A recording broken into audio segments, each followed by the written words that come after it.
Hi, my name is Daniel Brown and I'm the CEO of Myriad Real Estate Group, and today we're going to talk about what it would take to crash the housing market. So I am seeing so many videos out there about the upcoming housing market crash. I've been seeing these videos basically since 2012. They came out when the pandemic hit and there were all these people talking about a bubble, that forbearances, moratoriums, just all kinds of stuff has been out there, and they've all been wrong, and I think they are going to continue to be wrong. The housing market is not going to crash, but I did want to talk to you about what it would take to actually crash the housing market. And it really comes down to two basic fundamentals: supply and demand. So the demand for housing right now is exactly where it should be. So we're not overheated at this point, we're not below normal, we're right where we need to be. So we need to see a massive increase in inventory across the country, and it needs to happen quickly. It's not a slow burn. We need to see a ton of homes come to the market all at once. Right now, from a US standpoint, we're barely over a month's supply of inventory. In my local market here in Phoenix, we're actually below a month's worth of inventory. For a balanced, healthy market, we should have 3 to 6 months worth of inventory. So we need to have more than 6 months of inventory for it to be a buyer's market and for the housing market to start to collapse. So this market is very different versus 2008. In 2008, we had a ton of inventory on the market and artificial demand. So when that demand started to come down, we already had a ton of inventory and we just added more to it. This market is very different in that we have normal demand and historically low supply. So this is just one false claim on why I don't think that we are going to see a crash in the housing market. So another thing to watch out for are distress sales. So 2008, we all know that there were tons of short sales and there were tons of foreclosures.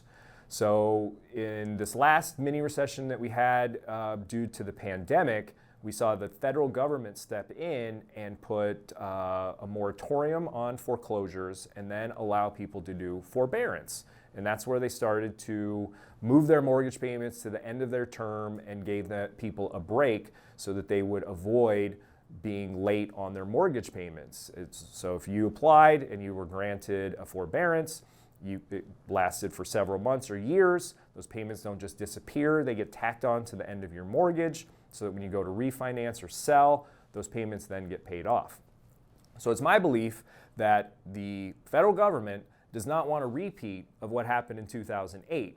So if we do run into trouble, they will probably step back in to backstop the mortgage world and to backstop all of us that own property much better than they did in 2008. They don't want that type of crash to happen because it really affected our country in a negative way. So I think that is a prime example of what the government is willing to do in order to keep that from happening again.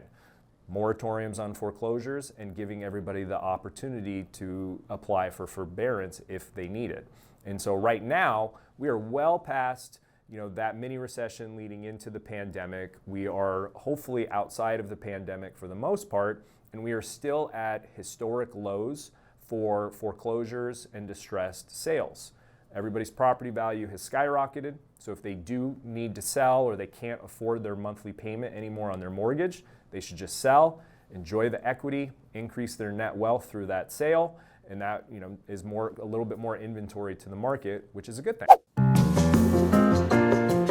I don't believe that history repeats itself, but it does rhyme. So we are going to have other bubbles. We are going to have other problems that affect our economy and our country, but I feel that it's not going to be in housing. That was a problem in 2008. We've solved that problem. We don't have loose lending standards. In fact, the standards for lending are tighter than they've ever been. Your average American is in better financial health than they've ever been, so their debts are extremely low.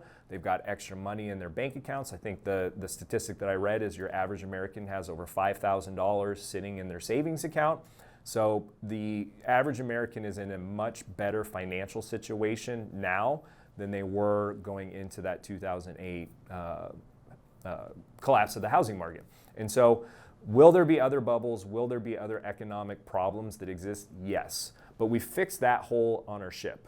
we've plugged it, right? And so the other issues that will come up will be in different sectors, and then the government will focus on those, but all the stopgaps and things that they put in place to solve the problems that led up to the 2008 collapse will have been taken care of.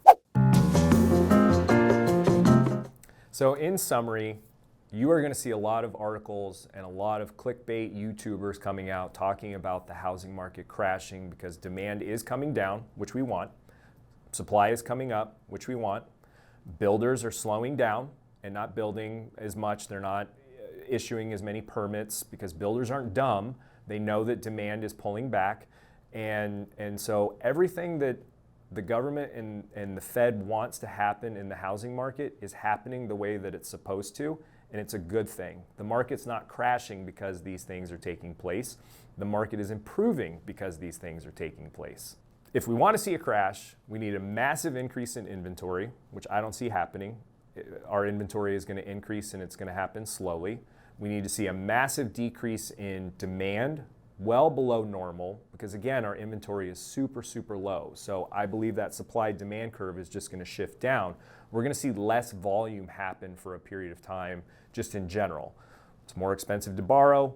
Homes are more expensive, so that affects people's affordability. So I just think less transactions are going to happen for the next couple of years, and that's a good thing. Again, we need to temper that demand. So again, rapid increase in inventory, rapid decrease in demand are the two things that need to take place for a housing market to crash, and neither one of those things are taking place now. Thank you so much for tuning in. If you would like to challenge my thoughts or have any comments on this video, please leave them below, and I will see you next time.